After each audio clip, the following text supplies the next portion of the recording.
ঢাকায় যে বাসা থাকি ওই বাসার সামনে যে গলি ভাড়া বাসা আমাদের, আমরা প্রায় দেখি যে 10 জন 20 জন ছেলে পেলে আড্ডা মারে গোল করে। তো প্রথমে ভাবলাম যে মেয়েটে দেখে হয়তো, ছেলেরা তো এগুলোই করে না। পরে দেখলাম ওই 5 মিনিটের মধ্যে একজন গাঁজা বানায় ফেললো আর 4-5 জন টানে টানে শেষ। আর আমি যে চোখে দেখলাম, আমি বড় জোরকে ধমক দিলাম একটা, যদি কালকে দেখি কান ফাটায় ভালো। আমি গতকালকে কথা বলছিলাম। তো এখন আমি তো আর কিছু করতে পারবো না। আল্লাহ পাক যদি আমাকে ক্ষমতা দিতেন আমি তখন অ্যাকশন নিতে পারতাম। এই হলো যুব সমাজের অবস্থা। এদের বয়স 15 থেকে 20 বছর না, 15 থেকে 20 বছরের যুব সমাজের অবস্থা আজকে ভয়াবহ। প্রশাসনের ভাইরা আছে, জিজ্ঞেস করে দেখেন কিশোর গ্যাংয়ের কী অবস্থা, টিকটক প্রজন্মের কী অবস্থা। এরা এমন কোনো পাপ নাই করতে বাকি রাখতেছে না। এরা কিশোরদের অবস্থা। আমাদের বাচ্চাদের অবস্থা দেখেন, স্কুল কলেজে তারা পড়ছে, ছোটো ছোটো বাচ্চারা সব তো ডিভাইস এডিক্টেড। ডিভাইস সারাদিন ডিভাইস নেয়। ওর তো মাথার মধ্যে, ওর মাথার যে মানে এনার্জিটা, যে সেলগুলো ডেভেলপই হতে দেয়নি আমরা। ও যে পরিবারে বড় হচ্ছে, পরিবারের স্বামী স্ত্রীর মধ্যে সুসম্পর্ক নাই, হৃদ্যতাপূর্ণ কোনো পরিবেশে দেখছে না। হ্যাঁ, ওর খাওয়ার ঠিক নাই, ও মানে শারীরিক কসরত নাই। হ্যাঁ, খালি একটা সার্টিফিকেটকে আমরা সব মনে করছি। 10টা 5টা প্রাইভেট পড়তেছে, মনে করছি আমি আমার ছেলেকে মানুষ করে ফেলাইলাম। ইসলামের তো কোনো ফিকিরই নাই, কোরআন পড়তে জানে না, নামাজ দূরের কথা, ওযু করতে পারে না। আমি হার্ডলাইনে কথা বলছি, নামাজ দূরের কথা, ওযুই করতে পারে না। ঠিক মতো ওযু করতে হয় কীভাবে জিজ্ঞাসা করেন, ওযুর ফরজ করে জিজ্ঞাসা করেন, বলতে পারে কিনা। এই বয়সের মেয়েদের অবস্থা দেখেন। এই বয়সের মেয়েগুলো যারা ঘুরে বেড়ায়, তারা মনে করে ওয়ার্ল্ডে এরা ছাড়া কেউই নাই, দুনিয়াটাই ওদের। হ্যাঁ, চুল ঠিক করতে হলেও করবে, না করতে হলেও করবে। ওর কাজই একটা, চুল ঠিক করা। সারাদিন চুল ঠিক করতে থাকবে। হ্যাঁ, মানে বাসায় যত মেকআপ সব একদিনে মেখে বের হয়ে যাবে। মানে মানুষকে দেখাতে হবে, আমাকে মানুষ দেখুক, সুন্দর বলুক। এদেরকে টার্গেট করেছে কিছু বাণিজ্যিক লোকজন। ওরা শিখিয়েছে এদেরকে, তুমি সুন্দর না, তোমাকে সুন্দর হতে হবে। ব্যাস, স্নো পাউডার শুরু হলো তারপর থেকে। ওকে আগে বুঝাইছে, মাথার মধ্যে ঢুকাইছে, তুমি সুন্দর না, তোমাকে আরও সুন্দর হতে হবে।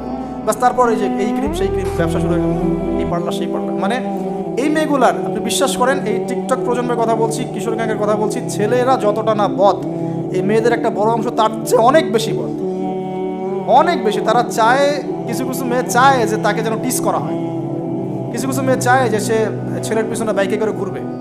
এখন রাতের বেলা বা অন্য কোনো সময় যদি এই ছেলে 4-5টা মিলে এখন এই মেয়েটাকে রেপ করে ফেলায়, এখানে কি সম্পূর্ণ দোষ শুধুমাত্র ছেলেটারই? আমাকে অ্যান্সার দেন দেখি। ওই মেয়েটা কেন ওখানে ঘুরতে গেল ওর সাথে? ওর বাবা কি করছিল, ওর ভাই কি করছিল? আমরা আমাদের সোসাইটির দিকে একটু দেখেন, আমরা অনেক ছোট জায়গায় চিন্তা করতেছি। এই যে আপনি হাত বাঁধে নিয়ে পড়ে আসেন না, পায়ে পা নিয়ে পড়ে আসেন, আর আপনি বলছেন আমারটা সই, ওটা ও খারিজি হয়ে গেছে, ও ভণ্ড হয়ে গেছে, ওই হয়েছে। এগুলা খুবই কনজাস্টেড চিন্তা। আপনার চিন্তাটা অনেক ছোট লেভেলের। আপনি যখন ওয়ার্ল্ডকে চিনতে শিখবেন, অর্থনীতি বুঝতে শিখবেন, ওয়ার্ল্ডের ফেতনাগুলো রিকগনাইজ করতে শিখবেন, আপনি নিজেকে লজ্জা পাবেন যে আমি কি বলে আসছিলাম এতদিন। আর আমরা তো জানি, আমরা ওই লাইন কিন্তু ঘেটে আসছি।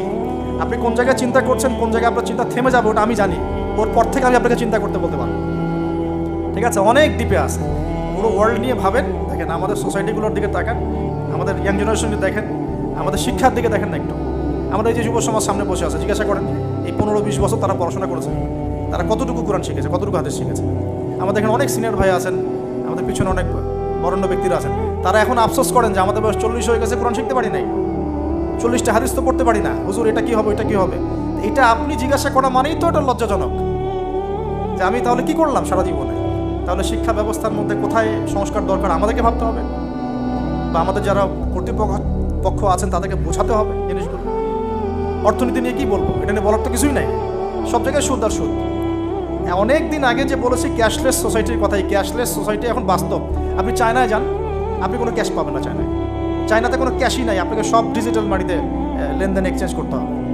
পুরো ক্যাশলেস সোসাইটি একটা। এবং এর চার্জের ফলে মিনিটেই মানুষ কোটিপতি হয়ে যাচ্ছে, মিনিটের মধ্যে মানুষ কোটিপতি। জাস্ট চার্জ কাটতে কোটিপতি হয়ে গেছে। ইলেকট্রনিক মানি তো আসছেই, যখন ক্রিপ্টোকারেন্সির যুগ চলে আসবে তখন দেখবেন যে কী অবস্থাটা হয়। তা আমাদের ইকোনমিক সেকশনের এই মানে কি বলবো, যে আধুনিকায়নই বলেন অথবা আধুনিকায়নের স্রোতের সমস্যাগুলো, এগুলো ফাইন্ড আউট করার মতো আলেম ওলামারও ঘাটতি আছে। যখন সমাজের ক্লাসিক্যাল ট্র্যাকের বাইরে কেউ কথা বলে তখন হাসে। হ্যাঁ, হাসে যে কি বলতেছে এগুলো, গোল্ড কয়েন, দিনার দিরহাম, এগুলো আবার কি বলে। অথচ দিনার দিরহামের কথা রাসূল সাল্লাল্লাহু আলাইহি ওয়াসাল্লামের সময় থেকে আসে। কতদিন বোঝানোর চেষ্টা করলাম, হ্যাঁ কতদিন যে বোঝানোর চেষ্টা করলাম যে ভাই 10 লাখ টাকা বাসায় রেখে দেন, দেখেন টাকার মান কমে না বাড়ে। আর যদি 10 লাখ টাকার সমপরিমাণ জমি থাকে আপনার, এটার মান বাড়বে না কমবে। এতটুকু বুঝতে পারতেছি যে এগুলো সাস্টেনেবল কোনো অ্যাসেট না। কারেন্সি ছিল গোল্ড, দিনার এবং সিলভার, দিরহাম, এখন সেটা নাই ভালো কথা, কিন্তু আমাদেরকে তো বুঝতে হবে যে আমাদের ফিউচার কী। ইউসুফ আলাইহিস সালামের ফিউচার, ইউসুফ আলাইহিস সালাম যেভাবে তার জাতিকে 7 বছরের একটা মানে গোল নিয়ে সামনে গিয়েছিলেন যে আমরা মূল্যবান সম্পদগুলো করি, মানে সংরক্ষণ করি, যখন দুর্ভিক্ষ সময় আসবে তখন আমরা বাঁচতে পারবো। এর ফলশ্রুতিতে মিশরের লক্ষ লক্ষ মানুষ বেঁচে গেছে। আমাদের সে ফিকির কথা। তো আমি একটা পয়েন্ট থেকে এতদূর চলে আসছি যে আমরা অনেক ক্ষুদ্র জায়গায় চিন্তা করছি। এই যে 1 হাতে মুসাফা না 2 হাতে মুসাফা, আপনার এইগুলা আপনার চিন্তাটাকে এত ছোট জায়গায় নিয়ে আসছে যে আপনি বড় করে এখন ভাবতেই পারতেছেন। আর আমাদের দরকার, যদি আমরা সত্যি কথা বলছি, যদি আমরা চাই যে আমাদের সমাজ, দেশ এবং জাতি আগামীতে অনেক বেশি সমৃদ্ধি অর্জন করুক, আমাদের ক্রিটিক্যাল থিঙ্কার্স দরকার। আমাদের দরকার ক্রিটিক্যাল থিঙ্কার্স, যারা চিন্তা করতে পারে, মানে ইসলামটাকে ওয়ার্ল্ডের সাথে মিশাতে পারে। ইসলাম একদিকে পড়ে থাকবে আর ওয়ার্ল্ড একদিকে চলে যাবে, তাহলে তো হইল না কিছু। দেখেন ওই সময় লাত উজ্জা মানাত শিরক এগুলো বলতেন, লাত উজ্জা মানাতের মূর্তি পূজা শিরক এগুলো বলতেন সাহাবীরা। এই যুগে যদি আবু বকর ওমর রাদিয়াল্লাহু আনহু আসতেন, তারা কি ওই কথাই বলতেন? এই যুগের শিরকগুলোকে ফাইন্ড আউট করতেন? বলেন তো দেখি। নিঃসন্দেহে তারা এই যুগের সাথে আপডেটেড থাকতেন। তা আমাদেরকে এই যুগের সাথে আপডেটেড থাকতে হবে। তো আল্লাহ পাক আমাদেরকে তৌফিক দান করুন। আমি